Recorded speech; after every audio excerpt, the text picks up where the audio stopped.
Well, good evening, everyone, and welcome to the regular meeting of the Texarkana, Texas City Council. Today is Monday, August the 14th, 2023. We'd like to welcome those of you who are joining us in the audience as well as those who are joining us online. We'll have roll call in just a second. I will inform you that Council members Matlock and Page do plan to be here. They have Meet the Teacher Night at the school district, and so they're going to be here shortly, but we will have a quorum after roll call, so we'll continue with our meeting. So at this time, I'll ask our City Secretary, Ms. Jennifer Evans, to provide a roll call. Ms. Evans? Ms. Page? Mr. Davis? Here. Ms. Hart? Here. Ms. Matlock? Ms. Williams? Here. Ms. White? Here. All right, we don't have a full council, but we do have a quorum at this particular point. And our invocation and pledge will be led by Councilmember Libby White. If everyone will please stand. Father, thank you so much for the opportunity to gather together to be a voice for the residents of Texarkana. Thank you, God, so much for the hardworking city staff, for everyone who does so many things behind the scenes, Lord. We thank you for them. Thank you for their heart of service. And God, we just pray for your wisdom tonight as we make decisions moving forward, as we look towards an even better Texarkana down the road. Lord, we just thank you for just what we can do to make that impact and difference tonight. In your name we pray. Amen. Amen. I pledge allegiance to the flag of the United States of America and to the republic for which it stands, one nation, under God, indivisible, with liberty and justice for all. Thank you very much. You may be seated. At this time, we'll have our annual comprehensive financial report for fiscal year ending September 30th, 2022. And we have this evening with us Mr. David Coleman, who is a CPA with Forvis. And so, Mr. Coleman, we welcome you back to our council meeting. Good evening. You were here, seemed like not too long ago. Yes. And we're glad to have you back with us this evening and look forward to your report, sir. Let me get the slideshow going here. Okay. I don't have my glasses, so are we good?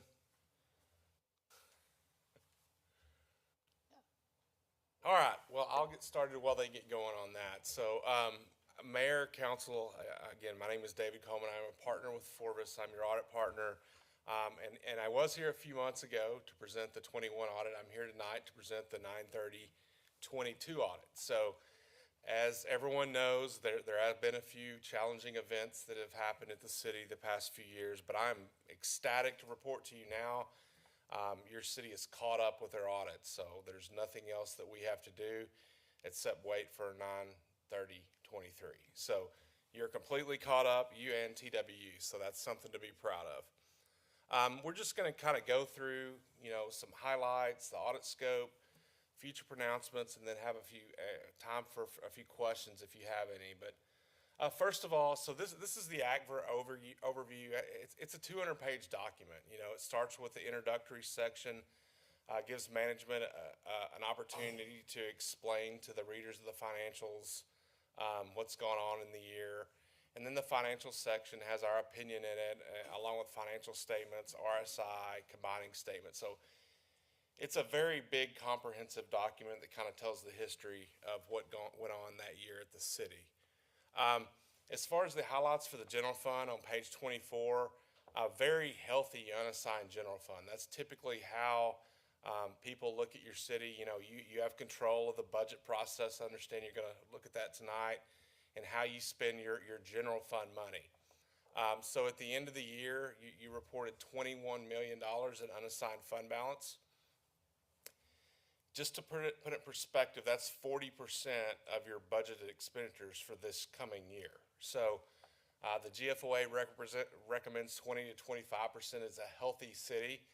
You all had 40%. You got a lot of COVID money. That's not going to last forever.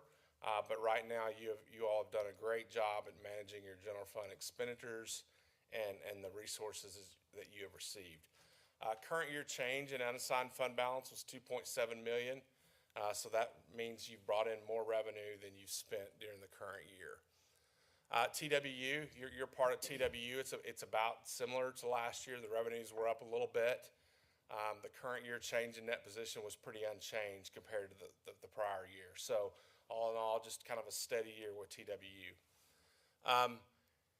As you'll know, this is always a hot topic. The city is members of 4 pension plans: TMRS Police, TMRS City, TMRS TWU, and then the old fireman plan. I'm happy to report to you, if you can see this percentage here, that I'm pointing to here, that's the percentage funded that your plan is. So for your TMRS Police plan, you actually have, you're more funded than actuarially is required. So you have a pension asset on your financial statements. So you're overfunded by 0.27%. So very healthy there. The other ones are adequately funded, very healthy pension systems with TMRS and the firemen, the closed fund. As far as the retiree medical plan, you do have a liability out there of $14.1 million. That represents what you would have to pay for your retirees for their health care after they retire. There's really nothing you can do to get that liability down unless you put money in a trust, which I don't recommend, but I always like to talk about it. It went from 16.9 to 14.1 this year. So audit scopes. So you receive clean, unmodified opinions on your financials, your compliance with your federal programs, your internal control. We didn't have any real journal entries to report to you, and no significant deficiencies or material weaknesses. So really, nothing to report to you as far as internal control issues or anything with the financial statements. So good opinions. Unmodified means good. I talked about the state, the COVID money, or the federal COVID money. You did receive you spent $4.7 million in expenditures last year on coronavirus relief fund. That will not last forever. That helps offset some police salaries and fire salaries. But we did audit that. We were required to audit that. Didn't find any issues to report. As far as qualitative aspects, note 1, we're required to communicate all this to you. So you did adopt GASB 87, the lease standard. It didn't really have any impact on the city. Really no unusual policies or methods to report to you, or really no alternative accounting treatments discussed with management. So as far as judgments and accounting estimates, financial statements have estimates. So we just talked about your pension liability. That is actuarially determined. It could be different, but we have audited that, and we think it's materially correct in accordance with the accounting standards. Your OPEB is also an estimate, and your self-insured liabilities.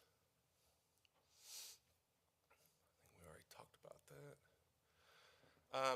As far as our judgments about the city's accounting principles, we don't really have anything to report to you. Everything is up and kind of how it should be in accordance with the rules. Really no significant unusual transactions during the current year to report to you other than that COVID money that we talked about. As far as future pronouncements, we are under the GASB. They're making new rules every year. So GASB 94 is a new standard that the city will have to adopt this year. It requires us to go look at all of your cloud arrangements, so any software that you have, and determine if we need to book a liability for that or not. So I don't think it's going to have too significant of an impact on the city, but it will be a little bit more for your accounting department to do. GASB 96, that's the subscription-based information technology arrangements. GASB 101, they come up with new rules about how you record compensated absences. I don't think that's going to have a significant impact on the city of Texarkana. It just kind of makes everybody consistent with the way that that's being reported. So I don't think it's going to have any significant impact. But all in all, we had a great year. We got caught up. I thank Kristen, David, the entire TWU staff for you all being caught up now. So a very, very good report. Very good. Does the council have any questions for Mr. Coleman? We sure appreciate you bringing the good news to us this evening. Thank you for being here. I think Dr. Orr has some comments he would like to make. Sure. I just want to take a moment to recognize Kristen and her staff. They make this look easy, and I'll tell you, it's easy to forget that, in December of 2020, we lost our entire financial system with a cyber attack, and we rebuilt it from scratch. And to go 3 years now, working nights and weekends to rebuild that system and have clean, unmodified opinions, no findings, is just an incredible job. So just wanted to recognize Kristen and her team for a job well done. Very good. Yes, December 6th, I believe, is a date I will never forget. Me either. Received that message from the city manager on a Sunday morning that we had a problem. So we had a big problem. So anyway, but I certainly want to echo Dr. Orr's comments. Kristen, thank you all very much. Gary, thank you all too, with your staff at TWU for your great work as well. So we appreciate you all very much, and just appreciate the great work that you all do. So, okay, all right. Good Anything evening. else? Okay, thank you, sir. Thanks. All right, thank you for being here. All right, this time we'll move along to mayor's remarks and the items of community interest. Upcoming council meetings, our next meeting this month will be on Monday, August the 28th at 6 p.m. And then our meetings in September will be on September the 11th and September the 25th at 6 p.m. Parks and Recreation activities, August the 12th through the 19th, we'll have the SBA Stick Camp that will be held at the Wallace Softball Complex. August 19th is the TYSA USA Softball activity, Wallace Softball Complex. August 26th and 22nd is the NSC Baseball at Swanger. And August the 26th and the 27th is the NCS Softball at Wallace and Softball Complex. Robbie, what does the NCS stand for?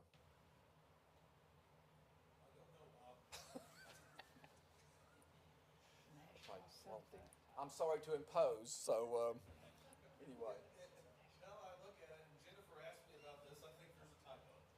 Oh, is there? Okay. Which letter? N could stand for national, so National Softball But the C. National Championship, I don't know. all right. Okay. Well, I'm sorry I brought it up. So we'll move along. So anyway, so before we go to open forum, I just have a couple announcements. Not announcements, but a couple of comments I would like to share. Back on July the 28th, I was very excited to attend the Dunbar High School class reunion. This was an event that was held at the Dan Haskins Student Center at Texas High. This was an outstanding evening. Council members Hart and Matlock were there to assist me in presenting a proclamation. And Ms. Bruce, who's in the audience this evening, she had a part on the program. Mr. Young, who's in the audience, actually sang for us that evening. And I asked him if he was going to sing for us this evening, and he said no.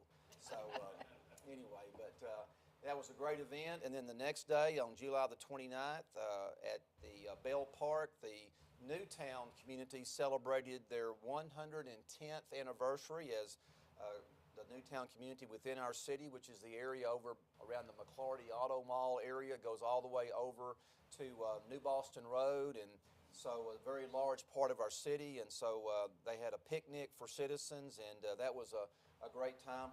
A proclamation was presented at that location as well. And so that was a very exciting weekend. So Ms. Hart, thank you for being there at the class reunion, and appreciate your participation and your being there. Okay. All right.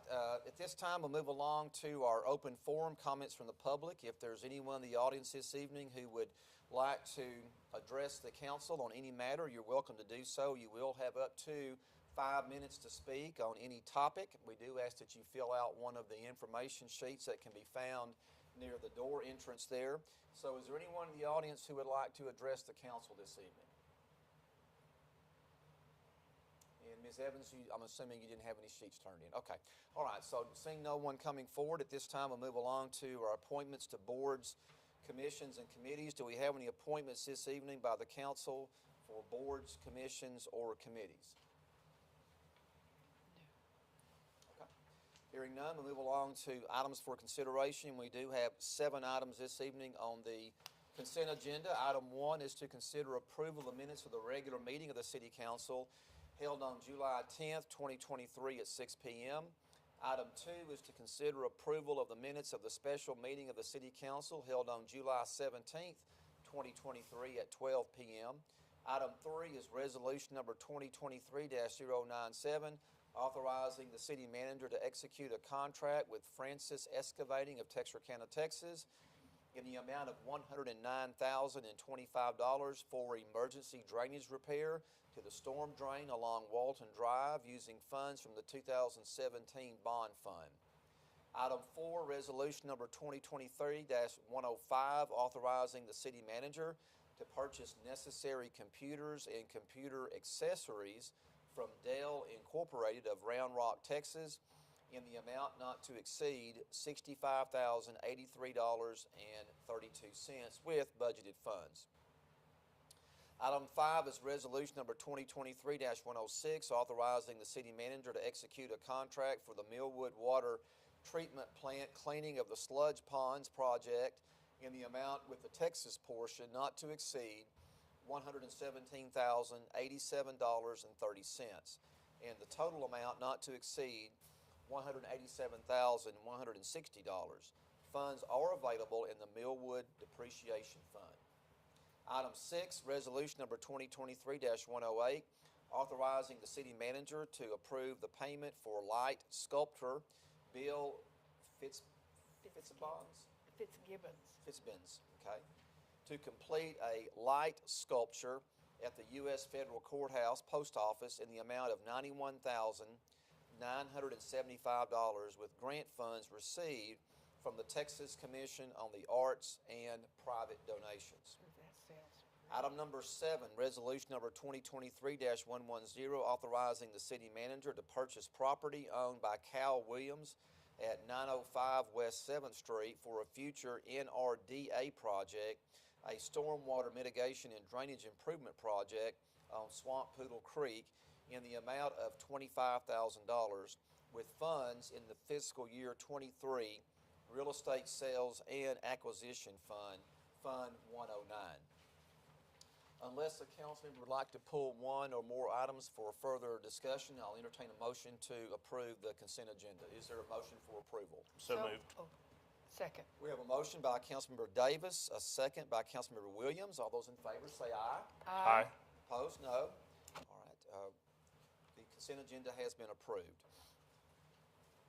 At this time, we move along to our action items. We do have 2 action items this evening. Item 8 is resolution number 2023-101, acknowledging submission of the Texas Tax Code calculation of the city's no new revenue tax rate of .591752 per $100 of assessed valuation and voter-approved tax rate of .650116 per $100 of assessed valuation, proposing a tax rate of .6500 per $100 of assessed valuation for the fiscal year beginning October 1, 2023 and ending September 30th, 2024, and authorizing public notice of the proposed tax rate.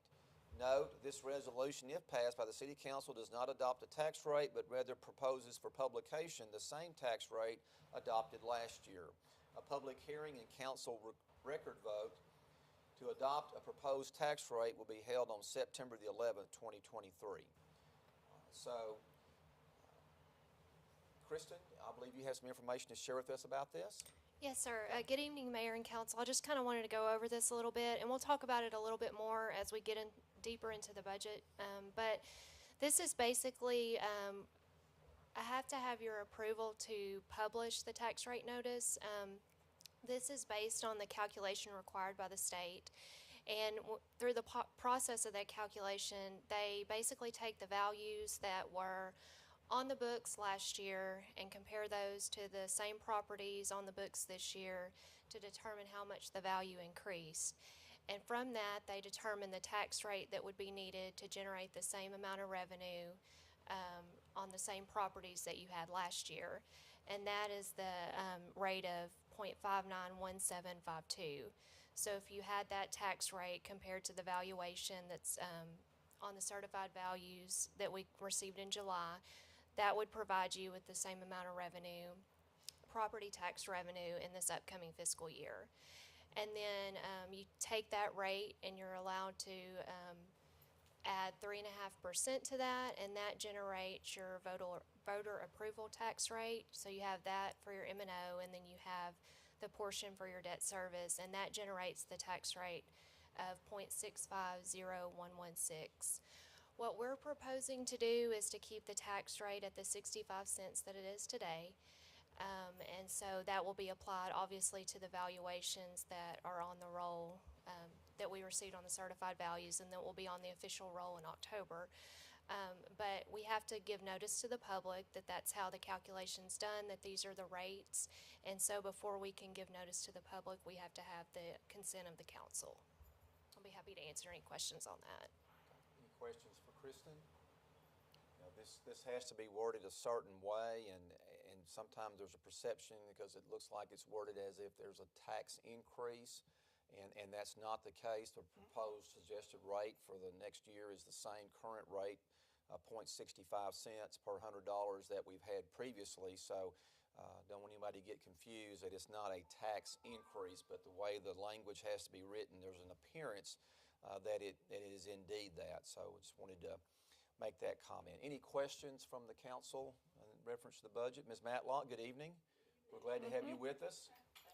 I feel sorry for the guy that blocked you in. So, oh my. So anyway, but glad you were able to be with us. So, anyway, any other questions or comments on this particular item? Okay, we do have to have a roll call vote on this item, so we'll have a motion and a second, and then a roll call vote. So is there a motion for approval of the resolution? So moved. All right, we have a motion by Councilmember Williams. Is there a second? Second. Second by Councilmember Davis. All right, Ms. Evans, roll call. This is a resolution, so there's not a caption. So Ms. Evans, roll call, please. Ms. Page? Mr. Davis? Aye. Ms. Yes. Hart? Okay. Ms. Hart? Ms. Matlock? Yes. Ms. Williams? Yes. Ms. White? Yes. Mayor Brueggemann? Yes. All right, so the resolution does pass. At this time, we move along to item number 9, which we're taking action on this item this evening as well. Resolution number 2023-107, authorizing the city manager to execute a TIPS contract with REC-TXK LLC of Nash, Texas, in the amount of $970,060.12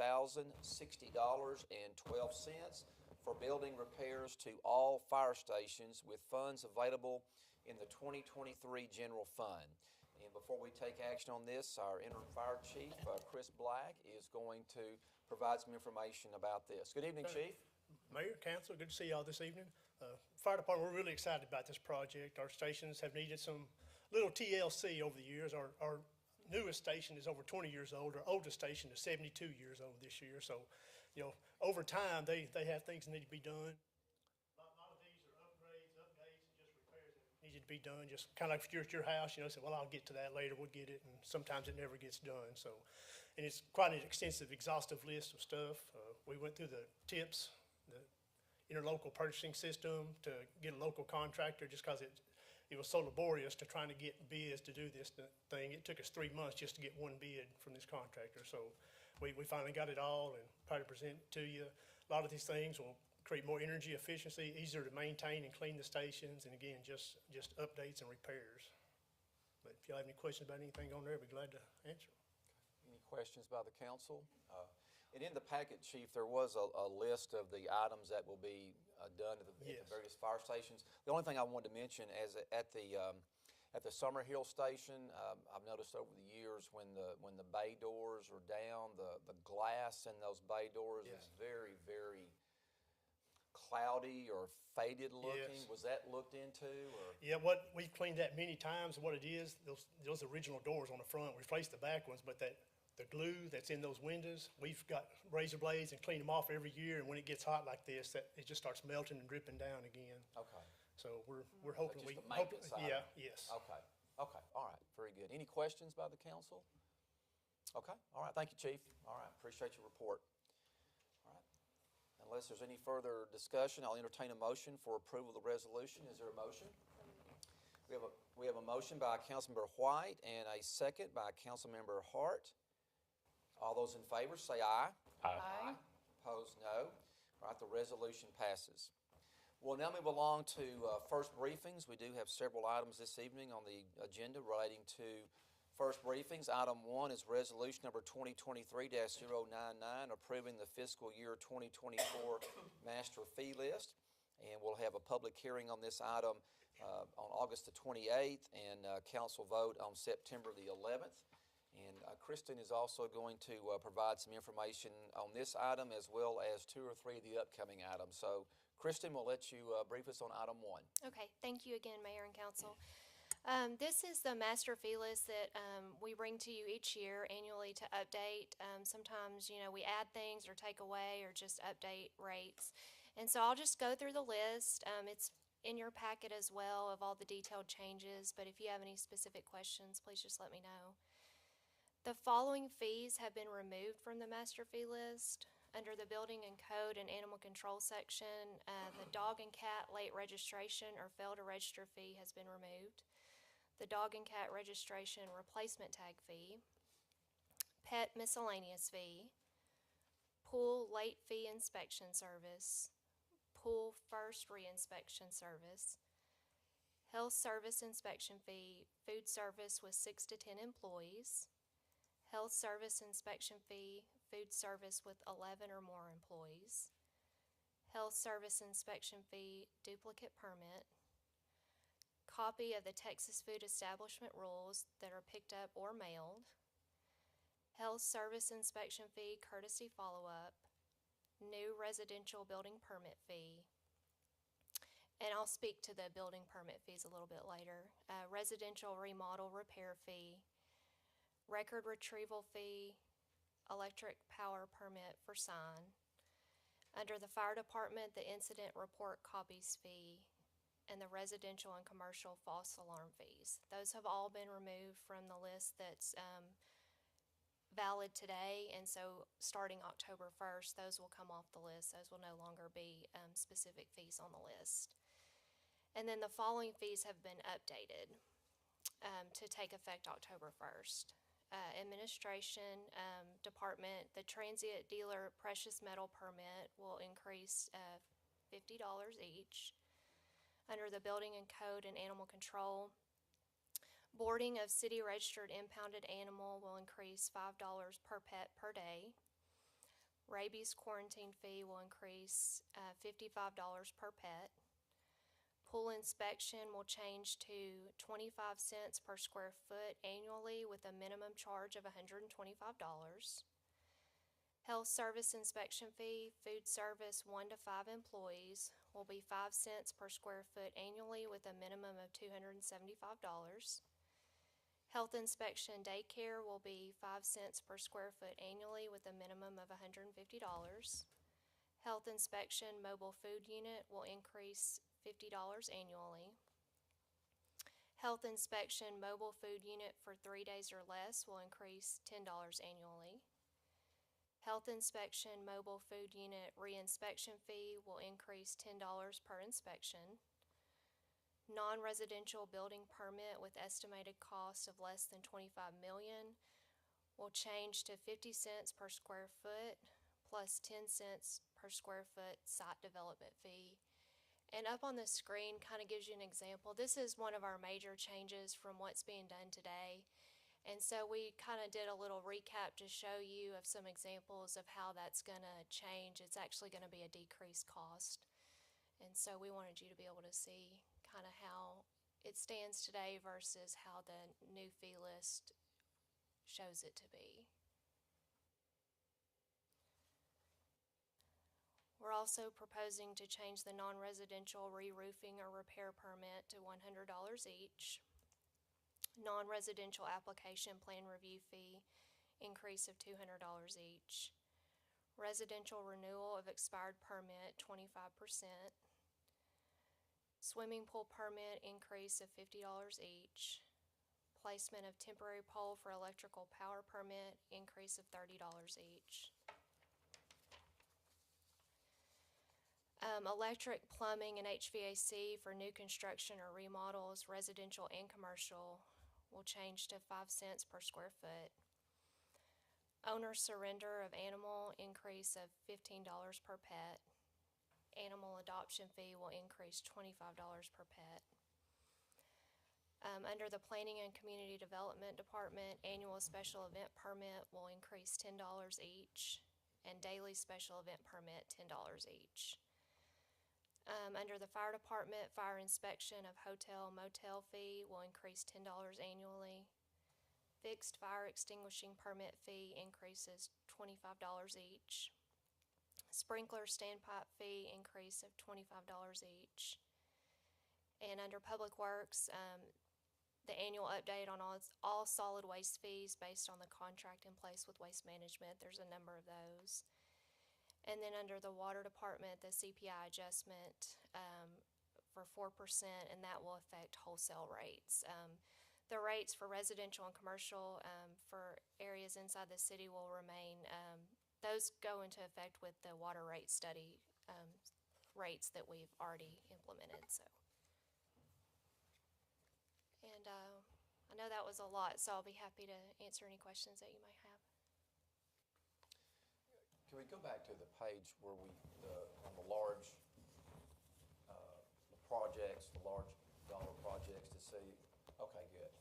So the proposed would be the second box down for, okay, so it's going to be broken down by square footage versus Yes. construction cost? Yes, that's correct. Okay, all right.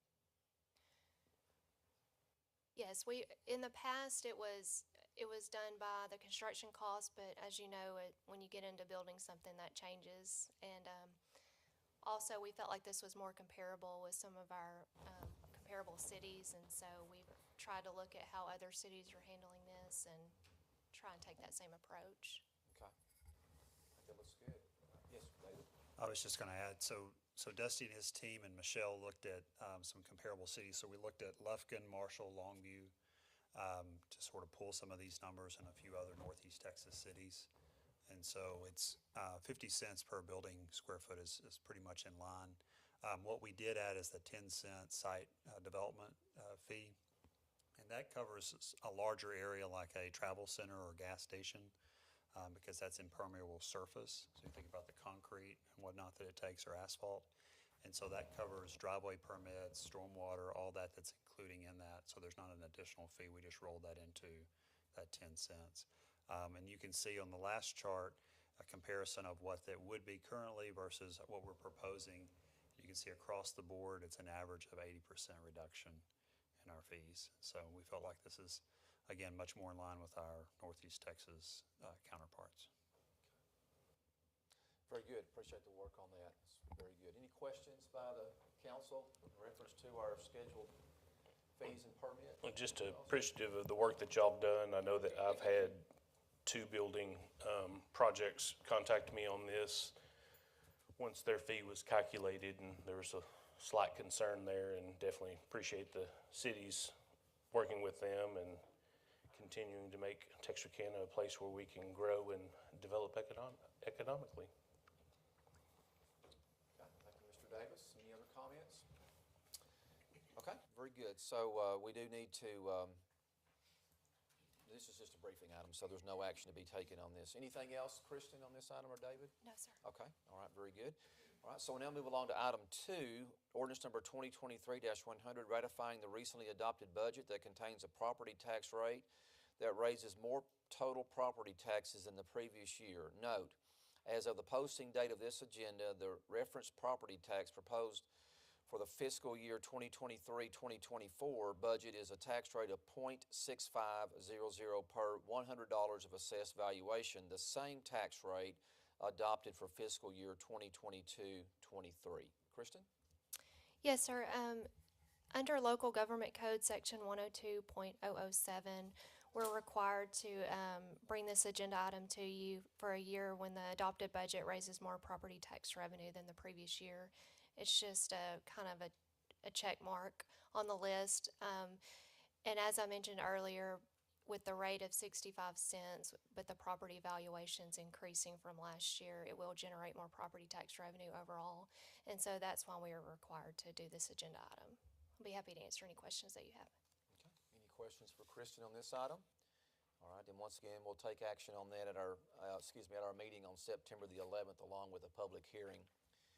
All right, item number 3 is ordinance number 2023-102, amending the budget estimate for the revenues and expenditures for fiscal year ending September 30th, 2023, and adopting the budget and appropriating resources for the fiscal year beginning October 1, 2023, and ending September 30th, 2024. Public hearing will be held on this item at our next meeting on August the 28th, and council vote on September the 11th. Kristen? Yes, sir. Thank you again. This is our annual budget proposal for FY 2024. And some of these items we discussed at our joint council meeting with the Budget Advisory Committee. So we'll kind of go back over those again, and then also give you some updates of some things that have changed since then. So for the most part, this presentation will cover the general fund, which is the main operating fund of the city. We'll also talk about some additional items as well, but if there's any specific funds that you want additional information on, just please let me know.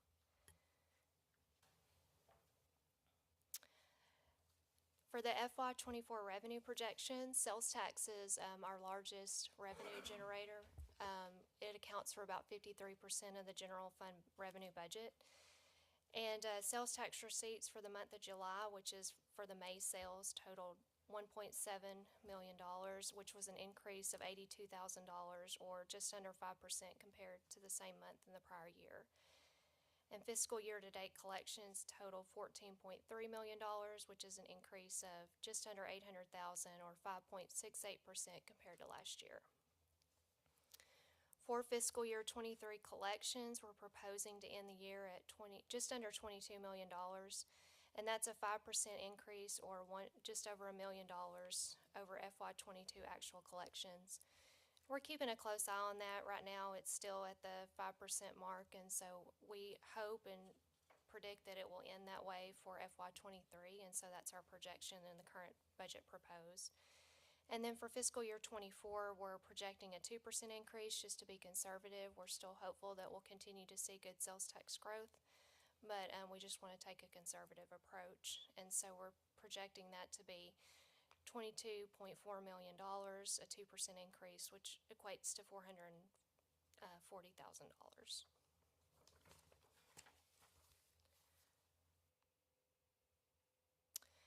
Just to touch a little bit on the no new revenue and voter approval tax rate calculation again, this is what we spoke about earlier.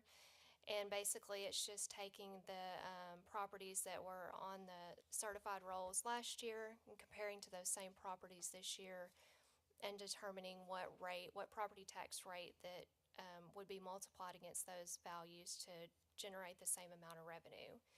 And so the no new revenue calculation proposes a tax rate of 0.591752 per $100 of assessed valuation. And then the voter approval tax rate takes that no new revenue rate and multiplies it by 1.035, and then adds in the current debt rate needed in order to service the debt. So cities are limited to growth in the M&O tax revenue of 3.5%. And that rate calculates at 0.650116. It's our plan, as I mentioned earlier, to maintain an overall tax rate of 65 cents. And what we plan to do is fund annual capital expenditures with certificates of obligation rather than cash expenditures to maintain the overall rate of 65 cents. We've already brought to you the notice of intent to issue the certificates of obligation, which is approximately $18 million in bond proceeds and an annual debt service payment of approximately $1.09 million. And then that will come back on the September 11th meeting for formal, for the bond sale.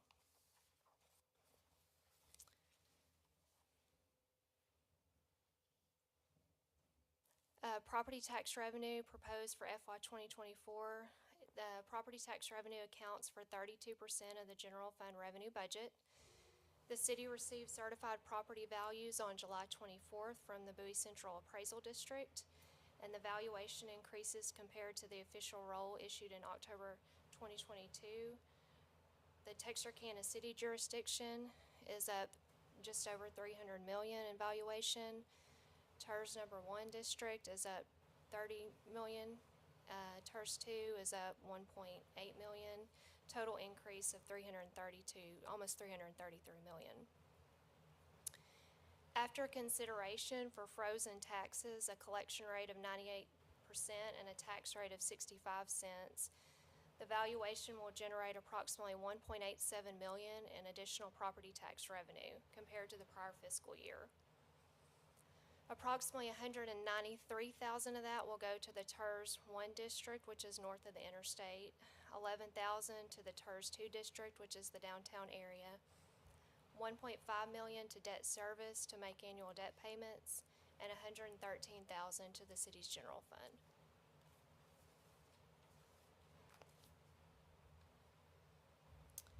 This budget includes proposed increases for personnel. Personnel is budgeted at full employment, and the budget includes a proposed increase for non-civil service personnel of 3% to base salary, and that equates to an estimated cost of $375,000 for the city and $274,000 for TWU. The fire department personnel, we are currently engaged in collective bargaining, and so pending the outcome of that. Police department personnel, this budget includes a 6 to 8% increase to base salary and additional incentive pay, and that equates to an estimated cost of approximately $555,000, which has been partially offset by departmental reorganization. This budget includes the proposed cost for the health insurance plan and also budgeted increases in future years. And it also includes the implementation of the retiree changes to eliminate dependent coverage. That was something that we brought to you all a couple of years ago. And so in 2024, we'll be in year 3 of 3 for that plan. And then also, this budget includes implementation of aligning dependent subsidy levels to 65%. We're in year 2 of 3 for that in FY24. And so what that means is what the city contributes to an employee's spouse or their children or their family. We're trying to get all that in line to where it equates to 65% of the cost. It was a little bit skewed. Some tiers were 63%, some were 66%. We're trying to get everybody to the 65% mark.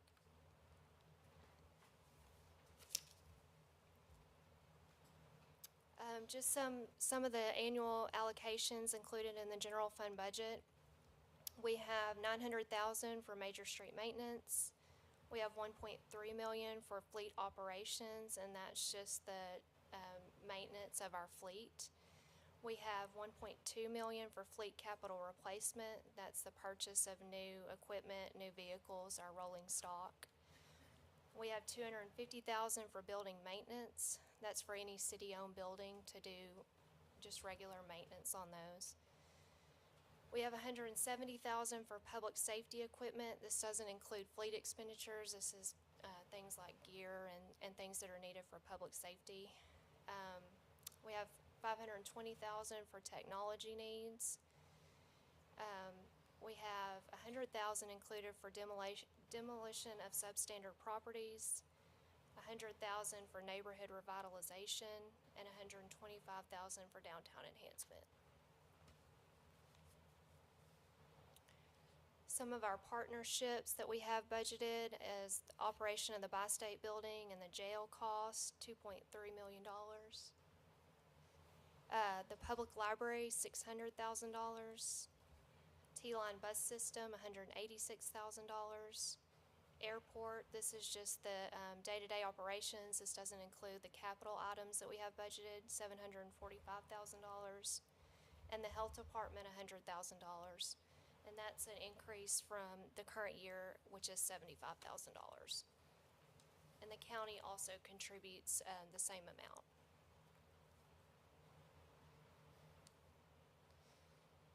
So just an overall recap of the general fund revenues versus expenditures for the FY24 budget, and we also estimate 25, 26, and 27. For 24, we are proposing expenditures over revenue of $343,000, but a lot of that is due to a one-time use of fund balance. And then in 25, revenue over expenditures of $332,000. In 26, revenue over expenditures of just under $5,000. And then in 27, revenue over expenditures of just over $4,000.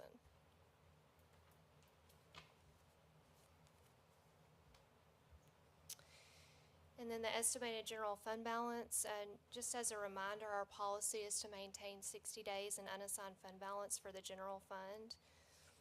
And our projection is that in 2024, we'll have 158 days in unassigned fund balance.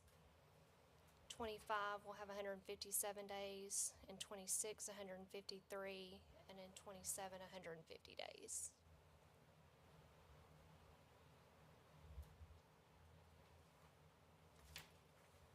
This slide captures the one-time use of fund balance, and we've talked about this at several meetings, so I won't go through each item on the list, but these are some of the items that we brought to you at this time last year that we included in the budget. Some of them have been completed, some of them are in progress, and anything that does not complete in the current fiscal year will roll to FY24. But it totals just over $11.5 million. And the COVID money that Mr. Coleman spoke about earlier, we were able to apply that to some of our first responder expenses, and so that brought money into the fund balance, and so we're trying to use it on some of these one-time projects.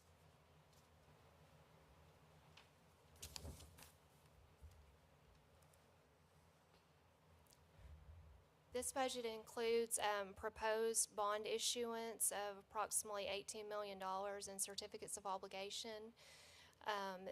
Our potential capital project list to be included in that bond issuance is several improvements to our parks and recreation facilities and the Swanger Baseball Complex, the Dobson Field, Wallace Park, and Carr Park. It also includes some upgrades to the Pro Theater, sound, lighting, and grid replacement, and the restrooms. And then several other projects for creator spaces and business accelerator partnerships with Texarkana, Arkansas, Artex Ready, Texarkana College, TAMUT, UAHTT, in both cities.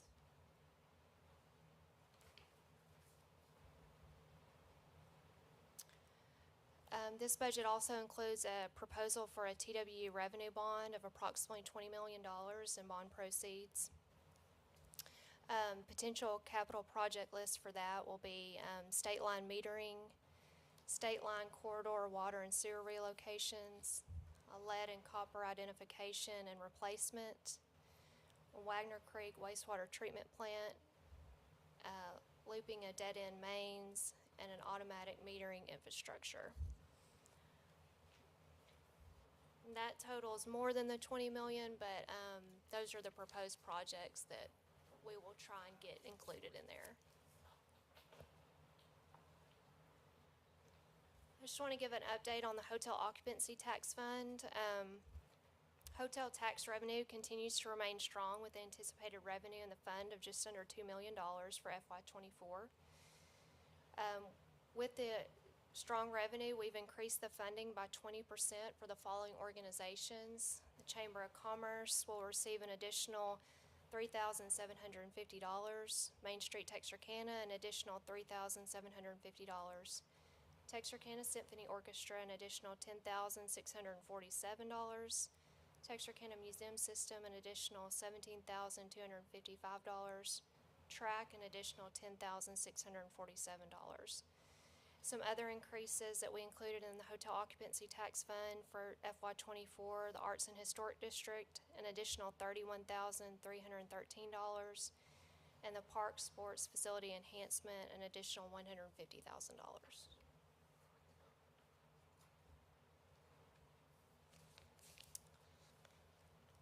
Over the course of the budget process, we met with the Budget Advisory Committee 3 times, one of those being the joint meeting with the City Council, and out of those meetings came the following recommendations. to include in the budget personnel increases of 3% for all non-civil service employees, 6 to 8% for base pay and additional incentive pay for civil service police officers with departmental reorganization, and for the fire department, pending the outcome of the collective bargaining process. They also recommended restoring the city's rating with S&P, and we do have a call scheduled with S&P on Friday the 18th. Also recommended preparing the bond package that we just spoke about for TWU revenue bond of approximately $20 million and the city certificates of obligation approximately $18 million.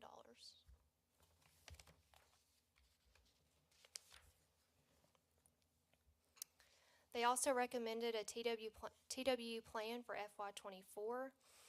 They recommend increasing the Riverbend bond fee to $3.50 on October 1st. It's currently at $3, and an ordinance related to that will be forthcoming. They recommended a wholesale water contract CPI increases effective October 1st. That's the 4% that we talked about with the master fee list.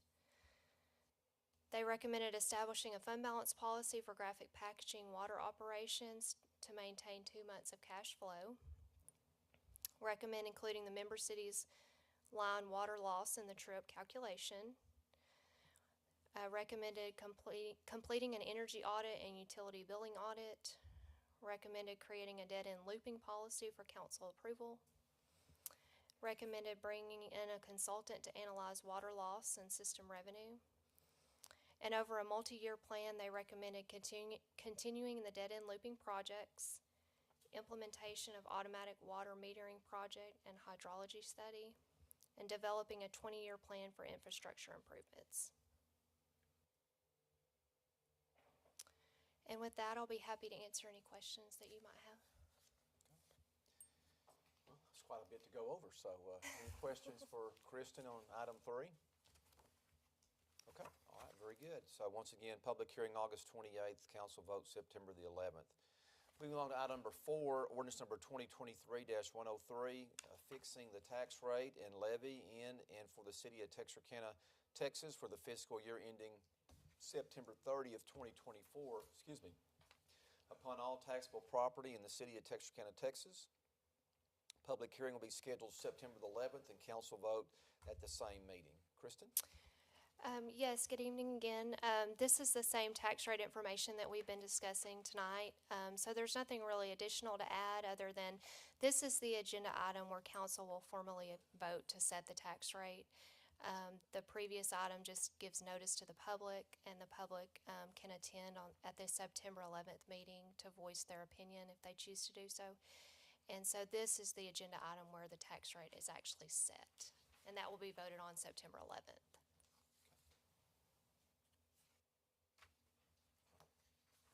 Anything else on that? That's it on Any that. questions for item 4? No. Okay, all right, thank you, Kristen. We have 2 more items, and our city attorney, Mr. Jeff Lewis, will be addressing the council on these, or informing the council on these 2 items. Item 5 is ordinance number 2023-098, approving the voluntary annexation and zoning district classification of an approximately 13.977 acres in the H.S. Janes Headright Survey A-306, 1000 South Bishop Road, to the city limits of Texarkana, Bowie County, Texas, Highland Park Baptist Church owner. Public hearing will be held on August 28th and council vote at that same evening. Mr. Lewis? Thank you, Mayor, Council. This is the church's property on South Bishop Road that straddles the city limits, part of which in the city is zoned agriculture. The council approved a services agreement for this property last meeting. This proposed annexation ordinance brings the rest of the church's property within the city limits, same zoning as the ag for the part that's within the city limits. This is by consent. I'll be happy to answer any questions. Okay, any questions for Mr. Lewis? Okay, moving along to item number 6, ordinance number 2023-104, approving the full purpose annexation and zoning district classifications of approximately 175 acres in the H.S. Janes Headright Survey A-306, identified in the Strategic Partnership Agreement with the Macedonia ILO Municipal Utility District including annexation of a discrete portion of U.S. Highway 59 contiguous to the acreage. Mr. Lewis?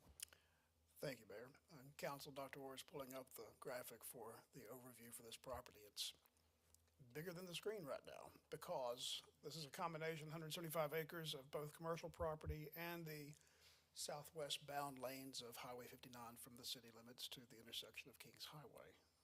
The council approved this particular overlay of property within the strategic partnership agreement with the Macedonia ILO Municipal Utility District around this time last year.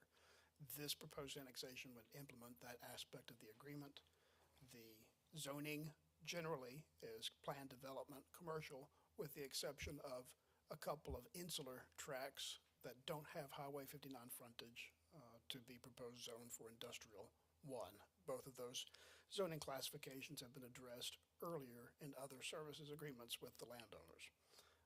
There is consent from all of the property owners, no objection from TxDOT for the proposed annexation of the specific southwest bound lanes, and the council has already addressed in a past resolution infrastructure improvements to the tune of over $670,000 to improve the water infrastructure for promotion of commercial development and to especially service the corner of the Highway 59 Kings Highway intersection where the racetrack convenience store is being constructed.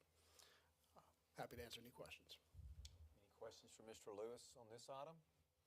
Okay, and once again, public hearing August 28th and council vote on August 28th on item number 6. All right, well, this concludes our first briefings portion of the agenda. We do not have any public hearings scheduled for this evening. At this time, we'll move along to the city manager's report. Dr. Orr? Good evening, Mayor and Council. Just a few updates to pass along to you tonight. So you may have seen we have a number of street maintenance projects that are currently underway in our city. Concrete street replacement schedule. We have Blanton Street scheduled on 821, and then asphalt overlays on Lincoln and West 14th Street. And we're waiting on some different things with water valves to be replaced before those projects start. And then we have a major Robinson Road mill and overlay project. It's a part of our sidewalk improvements as well that will be funded by TxDOT. And that is signed contracts. We're waiting on a pre-bid meeting with the contractor that received the award. And then Moores Lane and Gallery Oaks is still under design, and we expect work to begin next summer. Those are full reconstruction of those roadways that are concrete as well. Cell tower ordinance, just wanted to note that Planning and Zoning Commission will hold a workshop at their next meeting on Tuesday, September 5th. This is due to the holiday on the Monday at 5:30 to discuss the proposed changes to the cell tower ordinance, and council members are invited to attend that workshop, and staff will send out more information on the proposed changes prior to the meeting. And then finally, the Texarkana Youth Advisory Council applications are now open, and so this is available for grades 10 through 12 that live within the city limits of Texarkana, Texas. Again, that's 7 students that serve at the request of council, and it reflects the number of seats on the city council as well. And the goal of TYAC is to nurture tomorrow's leaders by appointing a group of civic-minded young adults who can advise staff and council on matters related to their generation. So the deadline to apply is Friday, September 1st. So as we get applications in, we'll forward those to council to consider appointment. And that's all I have. Okay, all right, very good. Dr. Orr, any questions for Dr. Orr? Talking about the street improvement, doesn't take long for concrete to set up this this time of year with the hot weather we've had for sure. All right. At this time, we'll move along to administrative comments. Are there any comments this evening by the council directed to the staff that you would like to share? Been going well in your wards? Okay. Any final comments from staff to council this evening, Dr. Orr? No further comments. Okay, very good. So at this time, the City Council will be going into closed session. The council will convene into closed session pursuant to Texas Government Code Section 551.071, consultation with the city attorney, and Section 551.074, personnel matters. And then afterwards, the council will reconvene into open session, and then we'll have adjournment. And for everyone here and those watching on live stream, the council does not anticipate taking any action after closed session other than reconvening in open session and adjourning the meeting. So at this time, we will end the live stream, and thank you for being here, and thank you for joining us this evening. Hope you have a great evening. Thank you.